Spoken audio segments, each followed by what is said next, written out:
My name is Pam Harvey. I'm a senior instructor in molecular, cellular, and developmental biology, and I teach two cures, course-based undergraduate research experiences.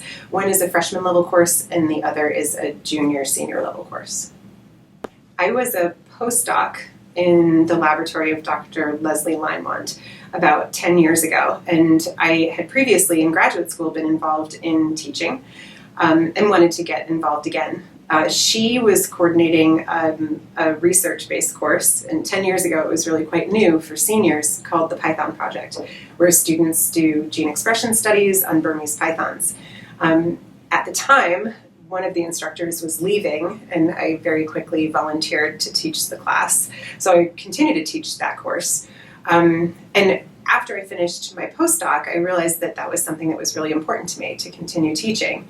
One of the nice things about teaching course-based undergraduate research experiences is that I get to have student contact because it's exciting. You know, students are really enthusiastic about learning, and doing research is really cool. But I also get to keep my fingers in the research scene. So I feel that not only am I helping the future generation of students or scientists, but I'm also keeping myself thinking and keeping up on scientific knowledge as the years go by. So after 5 years as a postdoc, a position became available, an instructor position in our department to develop cures for freshmen, which was also very new.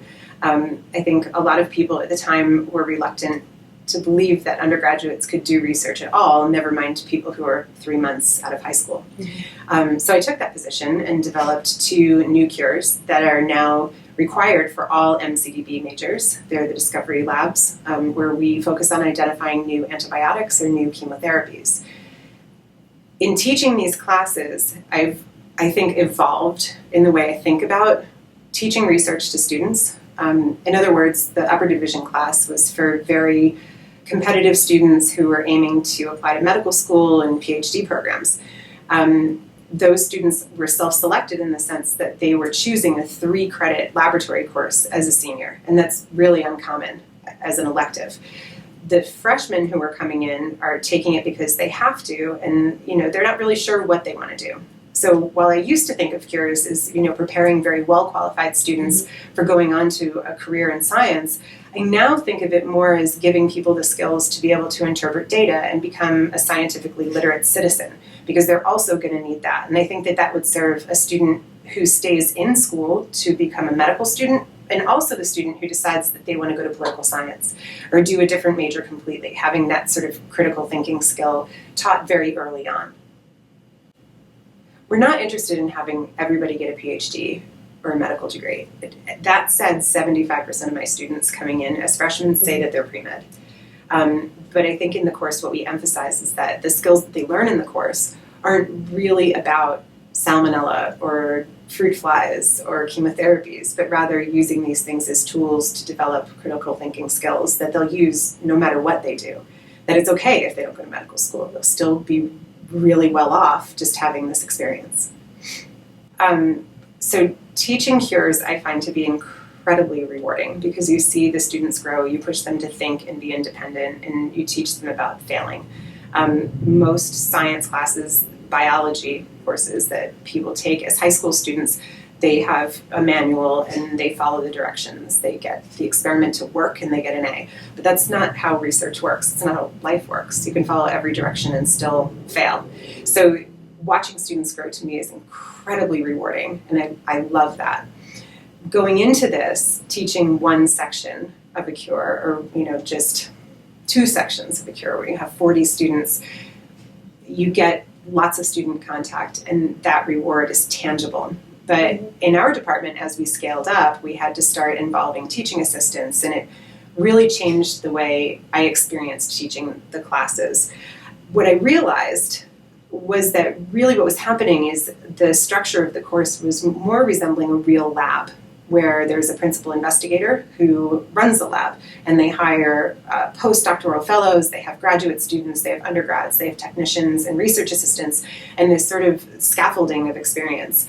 So when I started changing the way I was thinking about the cures, rather than feeling sad that I wasn't getting the student exposure anymore, if I started thinking about it as giving them a real lab experience where it's tiered and people are offering different things, I think it really resembles an authentic research experience in a lab. One of the things that's well known about cures is they are labor intensive. It's really a labor of love.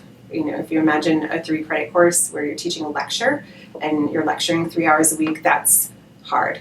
But then when you're coordinating instead a class of 120 people and everyone's doing research and all the materials need to be prepared, it's an incredible amount of work. And I think one of the things that needs to happen at the university level is for everyone to recognize that this is not a normal teaching load. And I think what will happen over time, if it doesn't change, is that it's going to turn people off of teaching these classes because it is well over full time. If you consider the number of credits instructors and professors are teaching per semester, it's very challenging.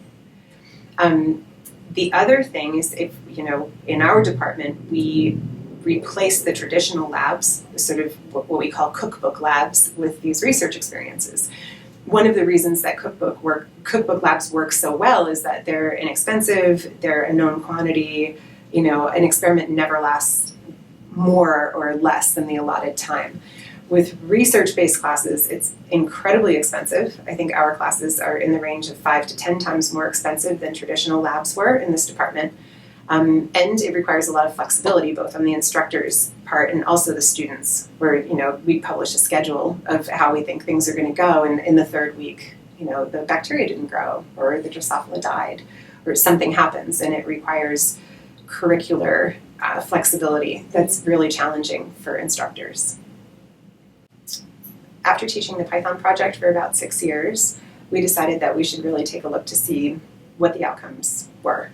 And at the time, what we were interested in, as I said, with an upper division research class, we really wanted these very qualified competitive students to go on and stay in science and do amazing things, which is not, in retrospect, a reasonable expectation. But for that cohort, I think it was.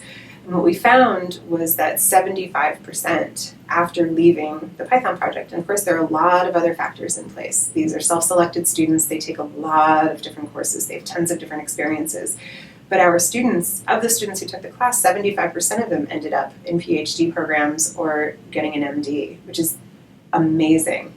And in following up with them and asking for comments, open-ended comments about how the courses influenced their decisions after undergraduate, they had really positive things to say, that they do remember that class. And many of them said that one day that we did that experiment that didn't work over and over and over again, they remember. And, I'm speaking only for myself, I hardly remember sitting in any classes as an undergraduate. So I think it does really impact their futures when they take these research-based courses.